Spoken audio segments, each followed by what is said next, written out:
Дали институциите во Република Македонија функционираат, и ако не функционираат, на каков начин би требале да функционираат, и дали народот, општеството, јавноста на правилен начин ја бара одговорноста. Ова ќе биде некако крешендото на нашиот разговор со Емир Хасановиќ, јас би рекол новата звезда која што се појави на оние деватни емисии, која што веднаш го привлече вниманието на јавноста, па еве ние слободен печат побрзавме да те земеме кај нас да ни кажеш нешто паметно. Добар ден. Добар ден, фала на поканата и на ласкањето пред се. А не, факт е тоа, значи по она гостување на Канал 5 телевизија, тука во редакцијата, па едно 5 колешки ми кажа, најди го Емир Хасановиќ. Ја не ја гледав таа емисија тогаш, пуштив, гледав, ми стана јасно зашто, и веднаш го најдов твојот број, се слушнавме, се договоривме, и еве дојде, нели, моментот на твоето гостување. Сега, твојот подпис е експерт за безбедност и стратегиски комуникации. Можеш ли да ни го објасниш што значи тоа на нас, лаиците?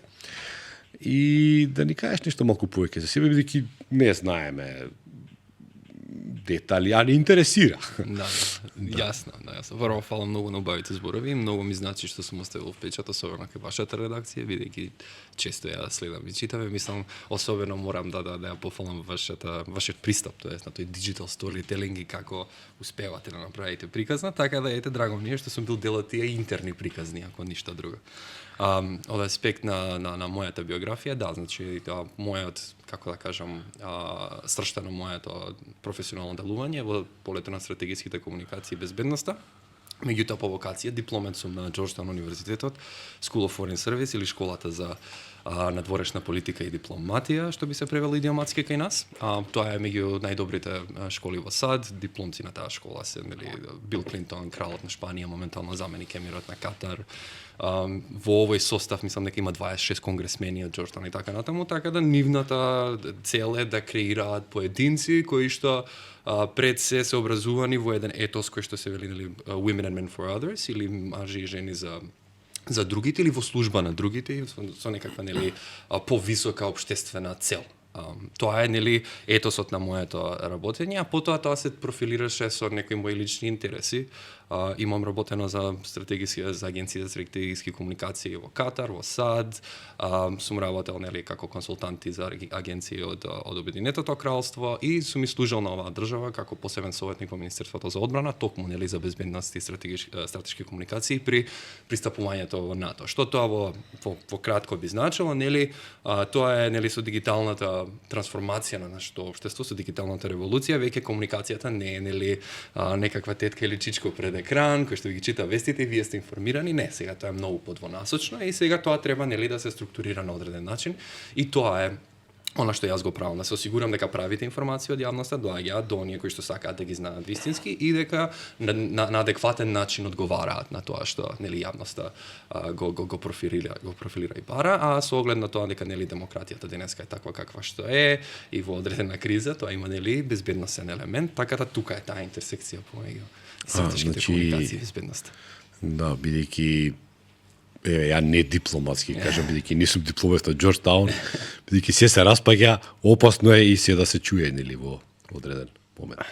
Па, добро, сега тоа е веќе контрола на медиите, тоа не се комуникација. Во комуникацијата. Добро. Ајде, јас реков лаички. И па ајде тука, бидејќи немаме премногу време,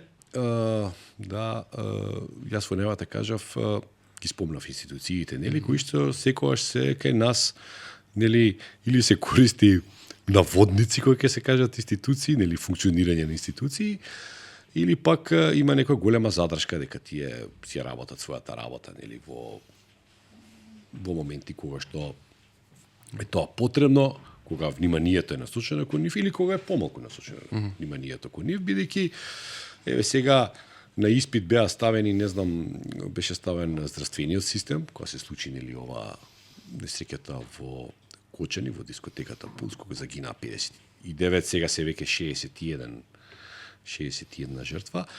И тогаш, потоа се отворија еден куп на прашања што работеле овие инспекциите, па не знам надлежните органи што давале лиценци, па било тоа фалсификувано, па кај е тука обвинителството, МВР, нели? Еден куп на институции, нели, поврзани во еден случај. И сега гледаме тука дека имало, иако истрагата се уште во тек, па да не даваме никакви суди, ама гледаме дека има одредено потврлање кај еден куп на институции, па после свативме дека ние немаме центар за изгореници, дека тој некогаш бил приватизиран и напуштен, затворен и така натака. Значи, еден куп на недоследности, проблеми кои што се многу стари, кои што, да кажеме, датираат од почетокот на нашата независност. Да. Како тоа би го адресирале? Па вака се, мислам дека има еден поголем проблем, кој што кај нас само така се артикулира и манифестира, нели? И сега за да го одговорам ова треба малце по-детално да ги дискутираме. Тоа многу не интересира деталите нас. Прво, значи ние сме еден систем кој што нели е дериват од една постсоцијалистичка ера, како да кажем, или социјалистичка ера, да не мора постсоцијалистичка.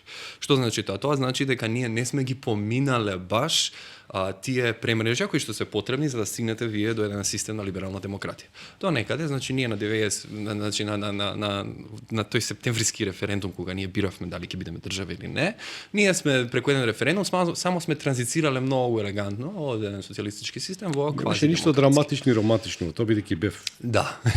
Гледав како изгледаше, тоа можеби сега некој сака да прави некакви, не знам, приказки, ама тоа беше така. Ете, ама сепак мислам дека ипак во тој политички момент би сакал да се оградам, тоа е горем исчекор, нели, на мирен начин добиваме држава, но сепак од аспект на демократскиот развој тоа не е некаков линеарен начин. Што значи дека тука веќе прескокнувате одредени реформи и така натаму, туку само ставате една обландана демократија. Тоа е првата работа. Втората работа е дека генерално, значи либералната демократија како концепт, таа имала тешки критики, уште нели во 70-тите, па и во целиот 20 век. Значи ви го имате еден Џон Роулс кој што во тогашниот Harvard Review пишува нели за таа теорија на правдата, нели. И многу ревносно ја критикува либералната демократија и на крај сепак заклучува дека сепак на папир тој систем функционира, но мора функционира исклучиво ако има подредени добри приоритети. Сега тука ние кубуриме. Со приоритетите во функционирањето на либералната демократија, нели. Значи, пак ви велам, Џон Роулс е либерален демократ, меѓутоа вели дека демократијата која што по секоја цена, например, ќе стави да бидеме сите еднакви или како во неговиот напис за теоријата на правдата, тоа дали е тоа праведно, дали еднаквоста на исходот е иста со еднаквоста на можности и така натаму. Значи, секогаш имало прашање. Потоа ако имате, значи она што мислам дека кај нас исто така е проблем е, нели, Ортега што го вели. Пак ја не сум толку паметен колку што, нели, пак поред во Џорџтаун мора да земете еден час по филозофија кој што мене ми е тел од итосот и ќе го поздравам доктор Джереми Кунс кој што беше фантастичен предавач по филозофија и ја вроди таа љубов кон мене. И тука сфаќаме дека нели тие дискусии се воделе, вклучувајќи го и Ортега, кој што вади една теорија, нели, на масовниот човек.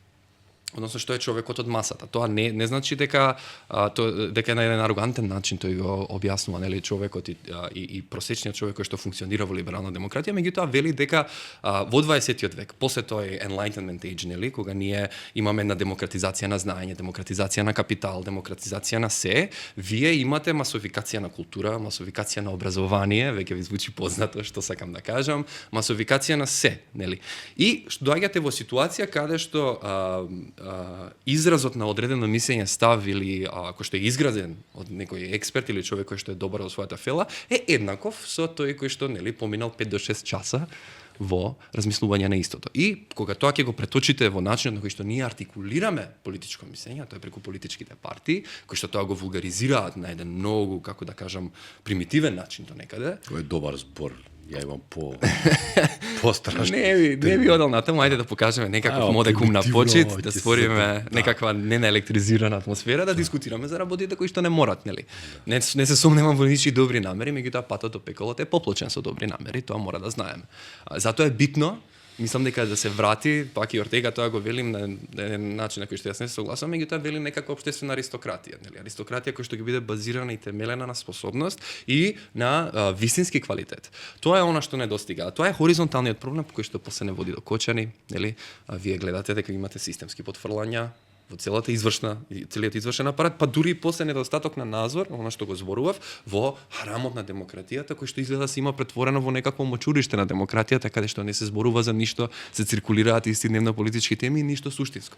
И сега кога ќе дојдете, нели, онаму каде што треба да се дискутира за сите општествени прашања. Кога таму немате квалитетен дискурс, потоа тоа се пресликува и во образованието, се пресликува и во здравството, се пресликува и во извршниот апарат кој што нели е лежерен и никој не го држи во кондиција.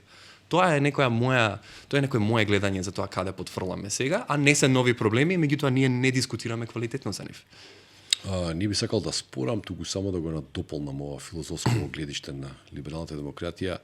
Јас би отишол нели во почетоците на либерализмот кога Џон Стюарт Мил го ја критикува демократијата и вели тоа не иде заедно со либерализмот. И самиот концепт на либерална демократија е концепт на еден голем компромис кој трае низ можеби цел еден век и доаѓаме до еден систем со кој никој не е среќен, но е едно нужно зло. Апсолутно. Да. И ние таквите какви што сме, нели влеговме у тоа потполно, што би рекол, небањати и неспремни за било што, нели ниту една грешка која што се случила, да кажеме, во Соединетите Американски држави, во Британија, да не ја повториме, буквално се повторивме од моментот кога се граделе нели општества и држави и така натака. И сега значи со едно такво општество кое што е нели до пола изведено и со едни институции кои што се резултат на тоа до пола, да кажеме, изведено општество.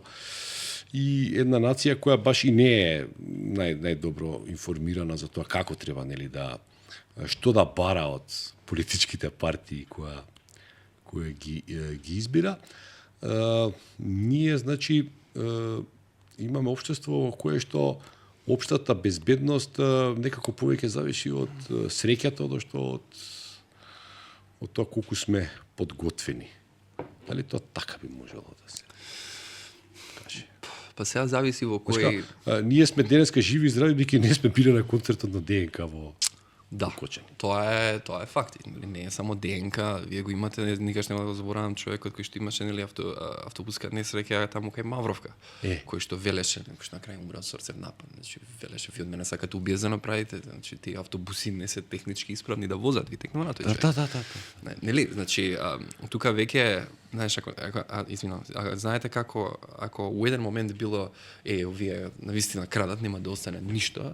Така тоа беше некаков, како да речам, колоквијален начин на доживување на работите. Кој колку украл и колку се офајдил од мојот даночен денар. Така сега веќе имаме на друга ситуација која што е многу позагрижувачка, тоа е дали до кога ова може да издржи.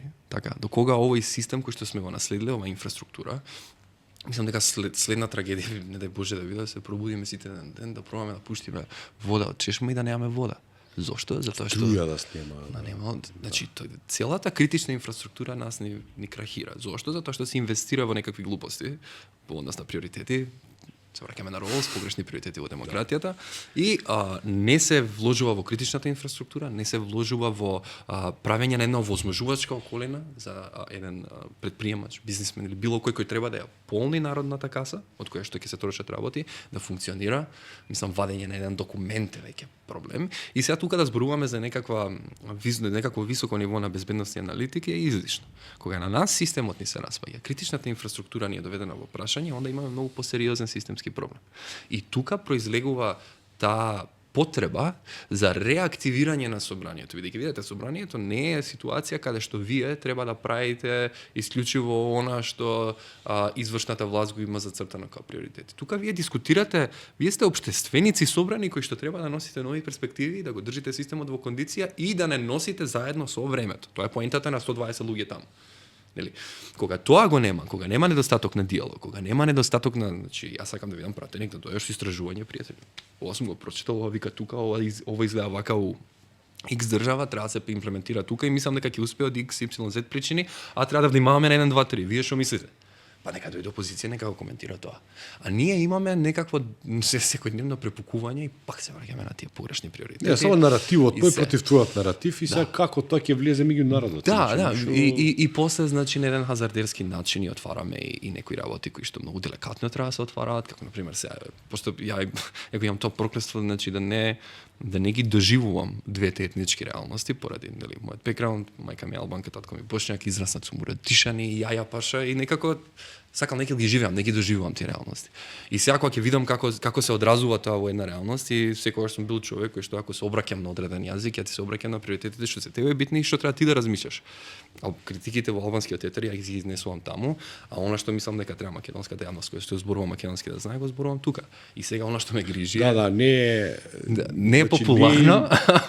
Не си за албанците, албанец, за македонците, македонец, туку обратно, ај сега ќе ве карам на вашиот јазик. Па не е толку за карање или расправање, колку е предочување. Значи мора да имаш некаков сензибилитет за тоа што се случува таму, бидејќи пак тие сме, пак треба да искочиш на кафе, треба да функционираш, треба да имаш бизнис со работникот таму XYZ.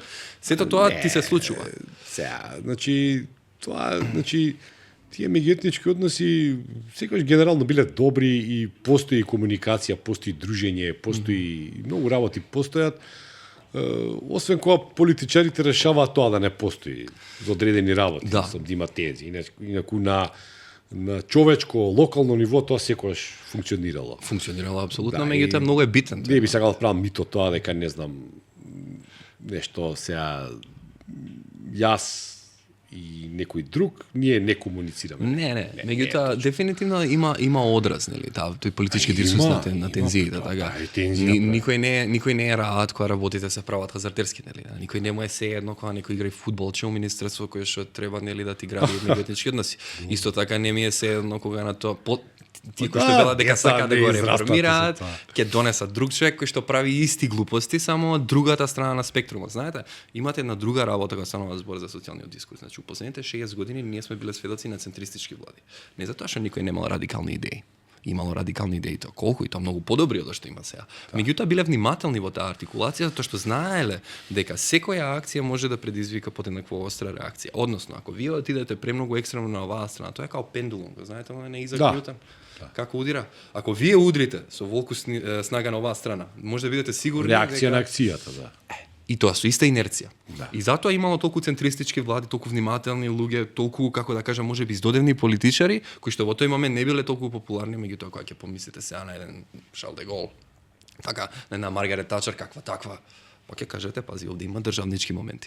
Овде има моменти. Толку очени кој ќе ни текне на Киро Глигоров. Киро Глигоров, да. Сега Киро Глигоров за нас е во од аспект на како тој човек ја представува пред се оваа држава и како ги водел политиките, не се согласувам со можеби 60% од нив. Можеби 90 не се. Може, меѓутоа артикулацијата и барањето на тој консензус и тоа државништво и внимавање да не се поларизира барем внатре, тоа е нешто што не можам да го препознавам речиси кај никој тука. Што е многу несреќен заклучок, меѓутоа за жал или среќа не е тоа само проблем кај нас, тоа е проблем на едно глобално ниво каде што вие имате токму поради тоа што нели како што кажа Фортега, имате сега масовен човек кој што сака политиката да ја сведе на некаков како да кажам, popularity contest, односно надпревар за популарност. Што ќе кажам јас, што тебе ќе ти биде убаво на душичката, без разлика колку е тоа изводливо или добро. И таа неодговорна сега мал се го, како да кажам, го разводнува цел тој суштински дискурс, а за жал ние пошто нашиот систем е толку кревок, го немаме тој луксус да си дозволиме едно 10-15 години да се релаксираме. Ние сега треба у зенит да правиме, да градиме, да се ресистематизираме, да наоѓаме како нели како да спречиме оваа бела чума која што ни го уништува секој ткиво, нели, ние губиме секој еден луѓе кои што очани е трагичен начин, меѓутоа системскиот начин на губење на луѓе знаеме како е. Автобусот во Германија, one way ticket и ако дојдам за нова година супер, ако не ќе се видиме на лет. Имаме повеќе роднини во странство неголи домови. Тоа е трагедијата. Нешто што и тоа се засилува во последните години како. Тоа е суштински проблем за мене. Секогаш го имало, но сега го има навистина епидемиски. Да. Добре, сега обичниот граѓанин кој не припаѓа на политички партии, што припаѓаат, нема што сега нели да зборуваме за нив, тие си имаат. Тие што не припаѓаат, но сепак бараат нели начин да допрат до тие што се на власт, до тие што сакаат да дојдат на власт. Како тоа да го направат? Дали е протестот, гледаме нешто е модерно се протестира и кај нас и во регионот во последно време, дали е тоа единствен начин на комуникација со институциите, со властите, со тие што треба нешто да променат, што треба нешто да проверат? Во демократијата протестот е секогаш легитимен начин да изразите свој политички став, мислење, дали како поединец, дали како група или на било кој друг начин. Значи тоа е уставно загарантирано право и тука нема дискусија. Но за еден протест да има ефект, вие кога правите протест треба да знаете за што протестирате, не против што. Значи тоа е нешто што мислам дека нашата млада демократија тек сега го сваќа. Што сакате да промените, нели? Што сакате да постигнете? Кога кога ќе идете на протест треба да знаете кога прекинувате да протестирате. По мене. Кога ќе се Да. Кога во кој момент велите јас идам дома, во веќе завршена работа, така. Значи успеавме. Да. А тоа се прави пак, значи за све треба да имате системски пристап и да имате еден, како да речем, едно сериозно ниво на аналитика и диагностицирање на проблемот, така. Ако вие на пример сакате да видите системски промени, тогаш како јас не би сакал повторно да ги папагалисувам тие поенти кои што ги направив, тоа собранието е тоа кое што треба да го направи, така. Сега прашањето после оди кај нас. Значи ние демократијата носи свои права, но и обврски. Дали ние на системски начин сме барале тие луѓе кои што се 120 избрани таму да си ја вршат работата. Имате прашања до пратеници кои што може да си ги поставувате на различни начини, имате барања од пристап до информација од јавен карактер, може да ги следите седниците. Така, имаме граѓанско општество кое што исто така треба да го мониторира тоа и на еден начин да врши притисок за тој дом да работи како што треба и кога ќе почне тоа да работи. Пак не викам дека собранието треба да биде џандар. Мислам дека така малце погрешно го сватија луѓе и виде сега да ги мава институциите со пендрек по глава. Пак ќе повторам, значи може да е толку бенигно, пошто сум работел во владина институција и сум видел дека работите кубурат некаде и сега ти ќе отидеш малце нервозен, не идат работите, како добро како. Викам извини, меѓутоа немам кола да отидам до таму. Ја треба да стигнам, извини, 18.000 ми е плата. Да, немам бензин. Да. Не ми даваат патни трошоци, не ми следуваат и дојде чекајте видиме колку буџет има институцијата, дали може да се пренамени. На таков начин вие кога ќе дое буџетот, што вие уставно како да кажам одредена обврска да го донесете, ќе знаете на кој начин дали овде се доволно тие пари. Чекај тогаш кога бев во таа институција ми рекоа нема за ова, да направиме сега да има поише оваа година и така натаму и така натаму. Може да е техничка наобразба.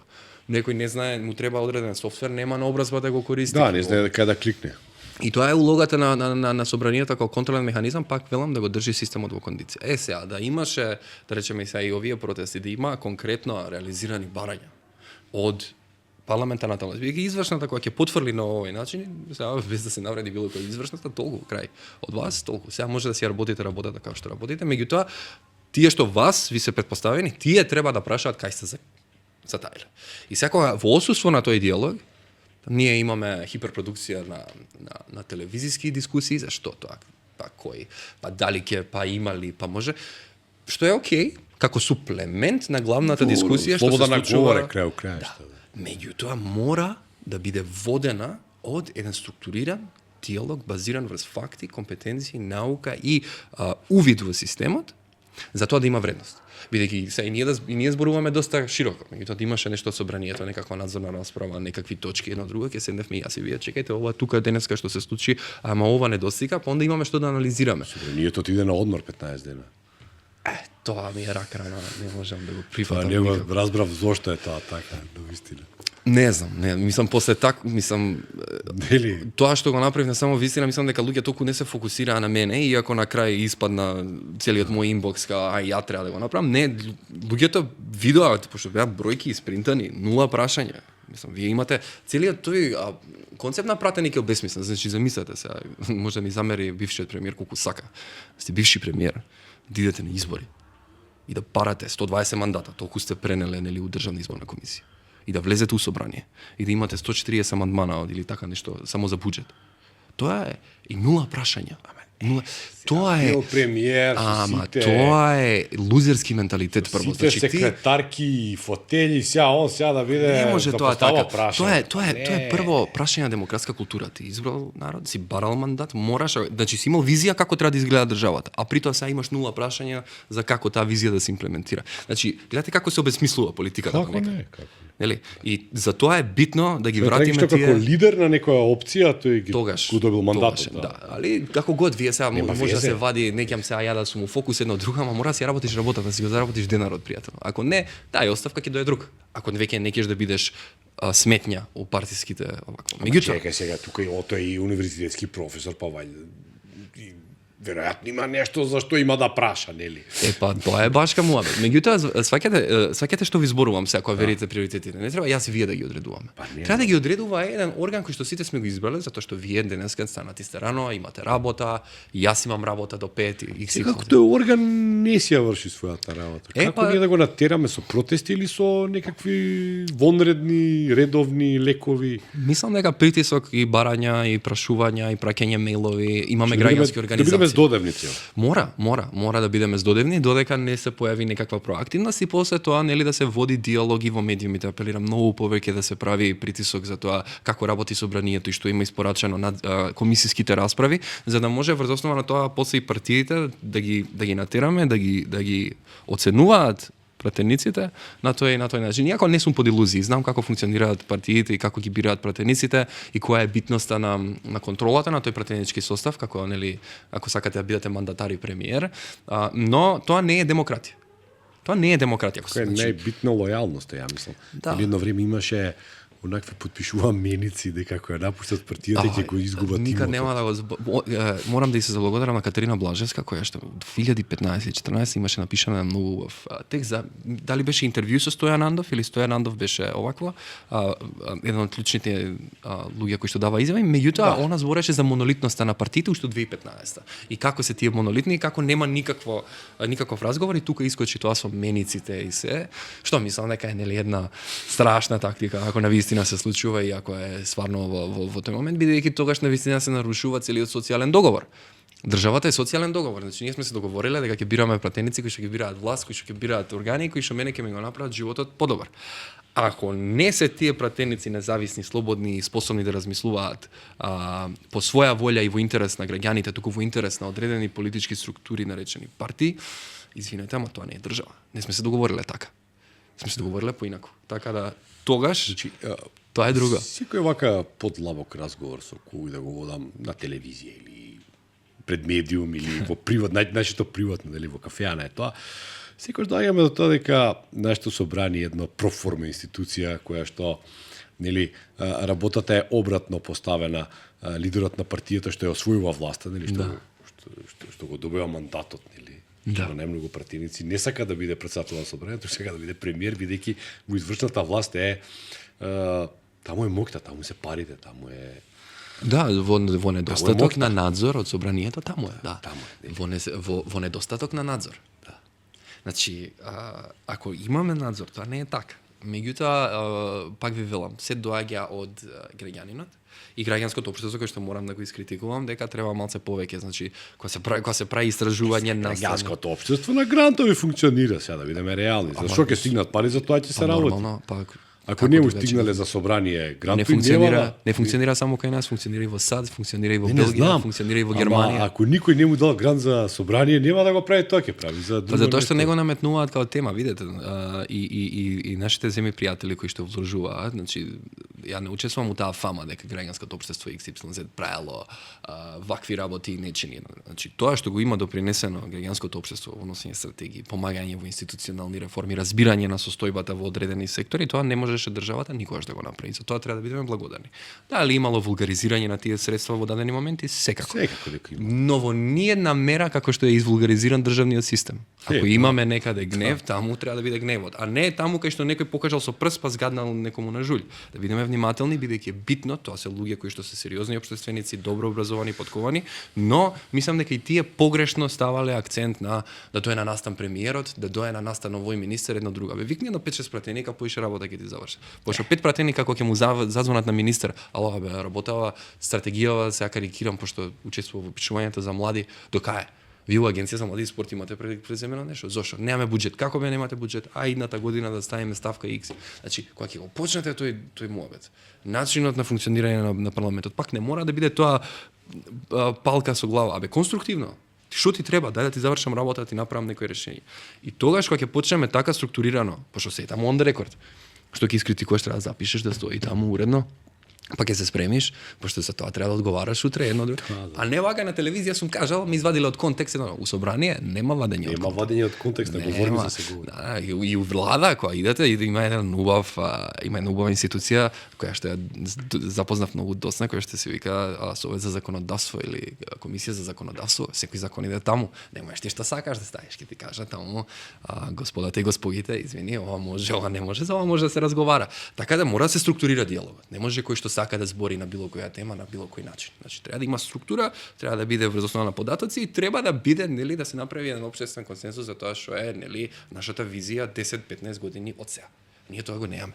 Не знаеме како сакаме да изгледаме, не знаеме кои се примарните индустрии во кои што сакаме да вложуваме, немаме појма како сакаме да недриме кадри за тоа да го постигнеме и немаме никаков поим за како ќе изгледа нашата целокупна култура. Ништо од тоа не е артикулирано. Зошто? Затоа што тоа се прави собрание, не се прави извршна власт.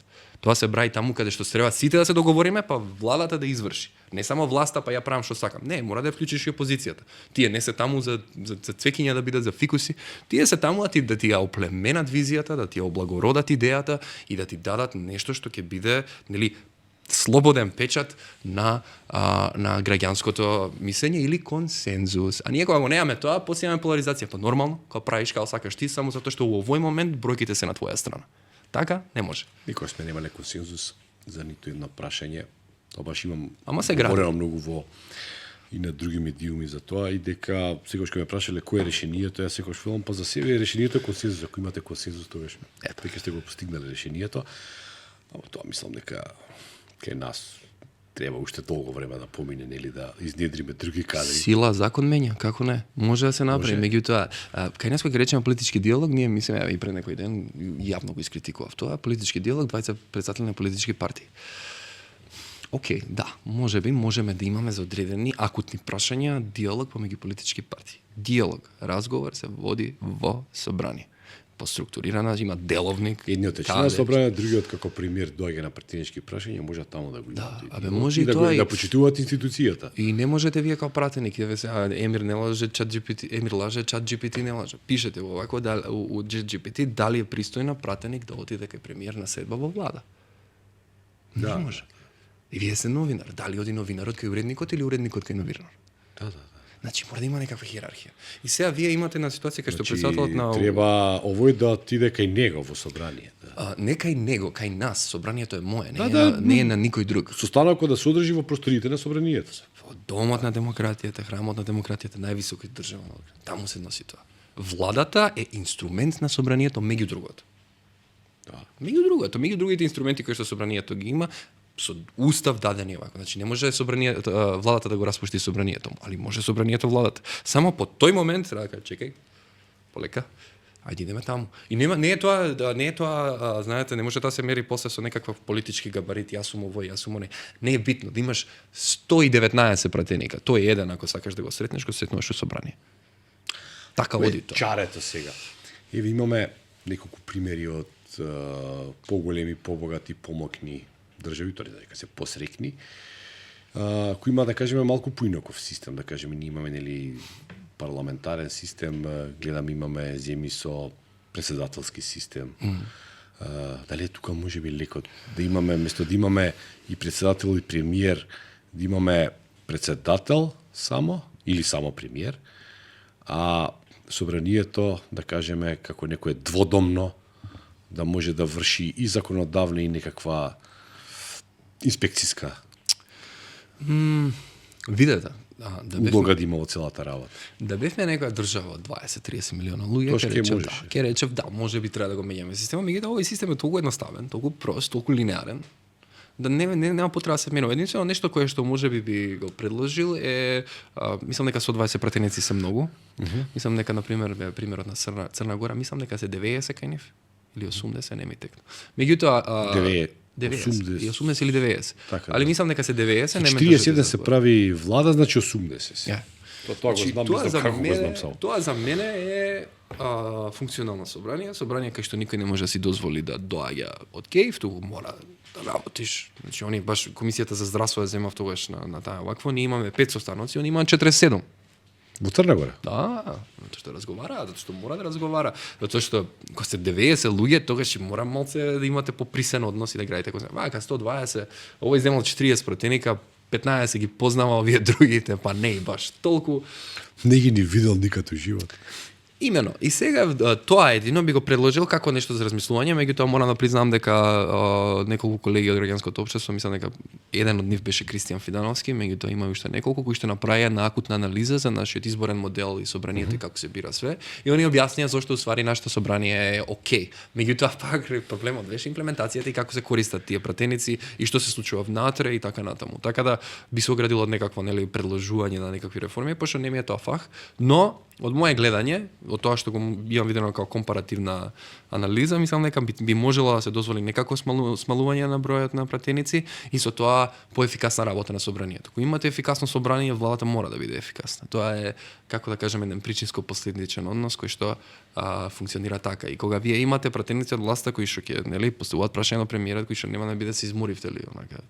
Имаше неколку од владеачкото мнозинство, стварно некакви прашања кои што не доликуваат, мислам, такво е едно удварање и кокетирање. Колку год да е тоа така, мора еден модекум на достоинство на вашата позиција како критички орган да задржите. Што не достига се. Во другачи услови, каде што нели и ако се изборна единица да речеме 6, ќе знаете колку ќе бидат 5-6 луѓе. Мора да ги знаеш тие луѓе за да завршиш некоја работа, на нив ќе им се јавиш. Така? Да. Така да тоа е отприлика тоа. Тоа дали претседател премиер помал број да биде и помал. Да. Помал, па мислам дека тоа после ќе постави тоа не за стеснување на целокупниот државен апарат, знаете. Мислам дека стварно имаме обременет јавен сектор кој што кој што веќе се бави сам со себе, знаете. Тоа станува проблем на долги рокови кога системот гледа како да си ги реши ставките, да го потроши буџетот, а не прави ништо конструктивно, а тоа е затоа што едноставно не може да ги подмири своите сметки, во долгови се голем број јавни институции, претпријатија и слабо одат тие работи. Така да и општините се некако нефункционални, презадолжени. 84 општини на може тука треба некоја реформа.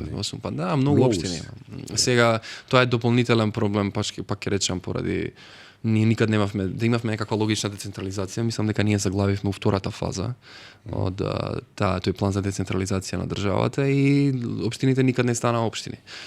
Но сепак мислам дека има некои апсурдни случаеви каде што имате општини од по 2000 луѓе, 3000 луѓе, 5000 луѓе. Тоа е, како да ви кажам, пак треба да разберете дека таму плаќате 10 советника, еден градоначалник, тој градоначалник има трошкови XY. Многу е. Има и некаква администрација, некои вработени, некоја струја се плаќа, да. И тоа е трошок. Сега не би сакал да влезам во целосно реорганизирање на државата, меѓутоа треба понекад да се погледнат демографските податоци, колку трошиме, колку добиваме, дали има поише смисла нешто да се припои едно друго.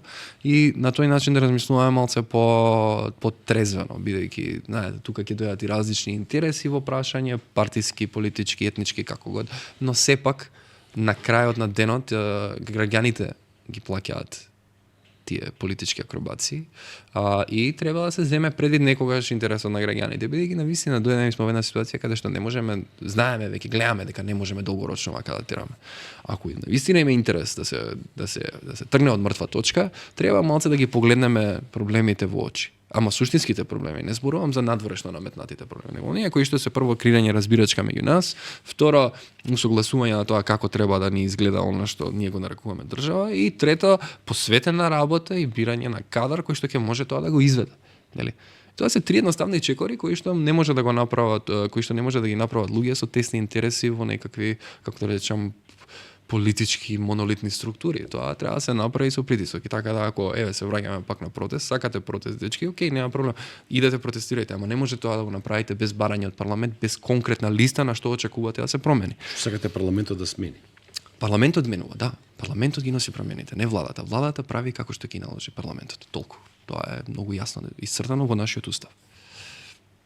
Значи, не е проблем да се протестира, и ја мислам дека не е проблем и ги поддржувам сите протестувачи, но треба да се размисли пред да се излезе. Да. Видете, можете вие да излезете, меѓутоа ако сакате да имате ефект и ако вашата цел според она што го сватив од она што беше изложено во јавноста е некаква системска промена, тогаш треба да ја адресирате на вистинското место. Така, ја адресирате таму каде што треба и кога ќе немате фидбек, онда може да размислите за Ако немате фидбек. Предпоставуваме дека нема да има фидбек. Ако нема фидбек, онда може да излезете малце и Добра е, ако да го вие предизвикате се случува- блефот на системот. Се случува традиција и вие сакате нели да адресирате нели барањата да ги пратите, собранието се распушта 15 дена, тоа е владата срамно. Тоа е ја срамно. има, ја нема и што да правите освен да излезете на улица. Па да, од тој аспект да, тогаш имаше Или гледаме смисла. таква една Тогаш имаше смисла, мислам дека тоа што го направи собранието немаше никакво покритие, логично. Немаше никакво покритие. И сега вие кај не може, не сакавме заради трагедијата укочени, ако не сакавте, можете една комеративна седница се наредите сите до еден опозиција позиција и само да кажете кусо да повторите 120 пати чисто знае народот дека барем за тоа имате консенсус. Потврливме дечки, ќе се обидеме да ви оправдаме до вербата. Фала многу на изборот. Ќе се потрудиме наредните 3 години собранието да функционира онака како што доликува. Никој не се најде да каже да биде онака, да покаже интегритет и да каже, еве, јас сум дел од проблемот, без разлика дали сум прашувал, не сум прашувал, сум работел, не сум работел, ја ќе го инициирам ова, им го должиме на граѓаните. Они идат и прават нешто што за мене е прво кукавички чин, од политичка гледна точка, второ, крајно неодговорен чин и непрофесионален. Значи, замислете вие да сте у приватна фирма, така, и се соочувате со невидена криза и трагедија, и вие им викате, како директор на фирмата, им викате на луѓето, не директор, управен одбор на фирмата, не директор. Директор е премиерот. Управен одбор и вика, знаете што, дечки, ние ќе отидеме на 2 недели да видиме што се десило, па после ќе после. Никој нема да ви дое на работа. Никој нема да ви дое на работа. Се изгубиле колеги едно друго, замислете вие да се деси тоа кај вас. Не. Управниот одбор нема ништо да направи, вие овакво. Уживајте. И директорот нека кој што има ограничени овластувања, нека се снаоѓа. Не може така тоа. Тоа така не може да се. Сега, значи, ако ти спомна за дека ситуацијата на почетокот е дека не функционира баш најдобро на светско ниво, не само кај нас, ситуацијата со либералната демократија и можеме да навестиме дека доаѓа еден несигурен период, еден бурен период во кој нели и многу работи можат да се случат, се надеваме дека нема, но можат да се случат. Како оваа наша држава, толку неотпорна на кризи и промени, би можела да се снајде во еден вртлок, кога зборам вртлок на светската историја, дели кога тркалото ќе почне да гази секој што оди во спротивна насока или стои, е прегасен, нема тука враќање до некоја нова идна, некој ново идно историско тркало. Па, знаете како, и кога се опрашаја надворешно политичките прашања, се сведува на тоа колку сте вие силни, стабилни и факторизирани во првосопствениот регион, пошто една илузија да развија, никој не разговара за Македонија конкретно, или за Албанија конкретно, или за Србија конкретно, или за било која од западно-балканските земји. Луѓето разговараат во тие високополитички кругови за регионот. И онда треба да се прашате кои сте вие у регионот. Така, кои сте вие у регионот? За Дали регионот може без вас или со вас? Да. Македонија има еден убав бренд, кој што е потценет. И тоа не е бренд на некаква античка земја, тоа не е бренд на некаква како да кажам, земја на култура наследство и свен, туку е земја која што елегантно вади компромиси. Сакале ние тоа да го видиме или не? Го спомнавте Киро Глигоров, пазете, у тие услови, во тој зенит на Милошевиќ и на Туџман и све, вие да излезете така елегантно, без испукан куршум, на еден убав начин со едно така малце, како да кажам, интересно прашање на референдумот, ако се сеќавате. Креативно, малце да ги задоволите амбициите на Милошевиќ, малце за да го добиете тоа што го сакате, ама излегавме. Охридскиот рамковен договор кој што имаше, нели, претходеше една криза каде што може работите да излезат од контрола, пошто имаше усијани глави, конфликтни подрачја и трусно подрачје на целиот регион, ние излегавме и испливавме како една, како да кажам, цивилизиран начин покрај сета почит на жртвите на двете страни, пак испливавме како општество кое што може да разговара и затоа тоа е извозот на Македонија, нашиот демократски капацитет. И ние мора на тоа да се надоградуваме. Значи, ние сме еден мултиетнички модел кој што функционирал релативно окей. Така, релативно окей, со своји премрежија ваму таму. Мултиетнички модел кој што не води, да речеме, Дејтонскиот мировен договор, ја унакази целата структура на Босна и Херцеговина и низиниот дух, како да кажам, како една кохезивна целина и сега тоа тешко се оправа како што гледат. Кај нас тоа не се случи. Ние имаме едно собрание, Рамковниот договор не беше сличен на Дейтонскиот? Многу унапреден. Немавте територијална подобра. Имате едно собрание, еден премиер, еден сет на министри, едно се. Децентрализацијата е на локално ниво. Тоа го има Босна и Херцеговина, меѓутоа има два ентитета кои што имаат собствени парламенти, па после во кантоните во федерацијата кои што имаат собствени парламенти и влади. Има и посебни кантони локални, да. Тоа е еден друга вид на класификација. Кај нас ЕСА во надворешната политика зошто го велам тоа? Мора да се пази тој бренд кој што ние го имаме. На тој консензус, на таа меѓуетничка демократија, меѓуетнички соживот и све, и да бидеме ние сме тој фактор на стабилност. Во време на национализам, во време на усијани глави, ние сме тие кои што трасираат еден пат за инклузивни општества, за различни перспективи, за различен начин на гледање на работите и пак наоѓање на заеднички интерес. Тоа е, како да речем, доста секси за западниот свет. Ние упорно одиме во спротивната насока, и во албанскиот и во македонскиот блок. И не, ја кидам на вакво, на својата националистичка карта бидејќи функционира, а не сум доволно компетентен да го соочам собствениот народ со вистините кои што се апсолутни. Туку ќе продавам некаква улепшена реалност, која што не му одговара на никој, освен на мене и мојата политичка партија. И сега, има делови од вистината во двата кампуса, меѓутоа мора да се земат тие делови во вистината и некако да се испреплетат во некаков нов општествен договор, каде што ќе осигураме меѓуетнички комфорт, ќе направиме една оаза околу тоа, па врз основа на тоа ќе градиме економски консенсус, културен консенсус, ќе градиме енергетски консенсус, ќе градиме меѓународна политика и така ќе бидеме факторизирани и интересни. Бидејќи нели има еден стратешки момент тука. Ние имаме пристап до словенското говорно подрачје преку државотворниот македонски народ и до албанското говорно подрачје преку државотворниот албански народ. Тоа е таква уникатна економска можност. Са вие да речеме, некам да именувам компанија, да сте CEO на Bosch и треба да отворите представништво на Балкан, така.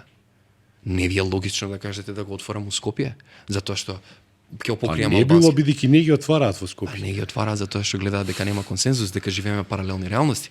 Иначе, по логична следственост на нештата, Bosch треба да дојде да отвори у Скопје. Можам да го покријам албанското говорно подрачје од тука, можам словенското многу лесно, преку македонското и ја можам да имам комплетен увид и овервиу на сите пазарни прилики во регионот. И се наместо тоа на нас да не биде стратешка цел, ние гледаме дали овој ќе збори на албански и каде ќе збори на албански и дали ја можам да се дерам учека во мојата канцеларија без никој да ми направи ништо, што е еден, како да кажем, вулгаризирање на сета она борба која што некој ја направил за еднакви права. Тие права кои што се барале за нешто конструктивно и не треба да се одземаат, ама и кога ќе се упразнуваат, треба да се упразнуваат за некаков колективен интерес. И тука е тој, како да кажам, еден софистициран диалог кој што нам многу ни недостига и затоа не сме интересни на меѓународната сцена и затоа се повеќе нели стануваме интровертни, затоа и добивме непријатно изненадување на царини од 33%, мислам дека беше од САД. Што нема не е убаво да се види кога нормално не сме единствените во регионот кои што добиле царини. 185 земји ги добија, така да. Да, меѓутоа пак ги добивме по доста високо ниво. Затоа што не затоа што некоја партија погрешила, туку затоа што како систем сме потврлиле. Затоа што гледате, имавме најави дека сме блиски од администрацијата, меѓутоа системот таму рече оваа земја и нејзиниот систем се тука на лицата на приоритетите. За жал. И тоа е системски проблем, не партиски или не политички. Има уште за многу што да се говори, што значи дека за брзо време пак ќе се видиме. Се надевам. Јас се надевам, нели да. Но времето кое што заеднички го договоривме нели да трае ова, измина. Супер, да, и сега мора да работиме нешто друго. Емир Хасановиќ, многу сум благодарен. Значи, ја оправда онаа доверба што ете моите колишки ја имам од тебе, што говорев на почетокот во емисијата и чиста десетка, се гледаме. Фала. Некоја наредна прилика. Многу ми значи ова. Фала ви. Многу беше задоволство. Пуше наш поздрав до редакцијата. Продолжете да работите така како што работите. Интересни ми се вестите, не ви ги скипувам риловите, добро ги продуцирате. И се гледаме во наредна прилика. Фала многу на поканата. Благодарам. Почитувани гледачи, тоа беше уште едно издание на Митови и факти.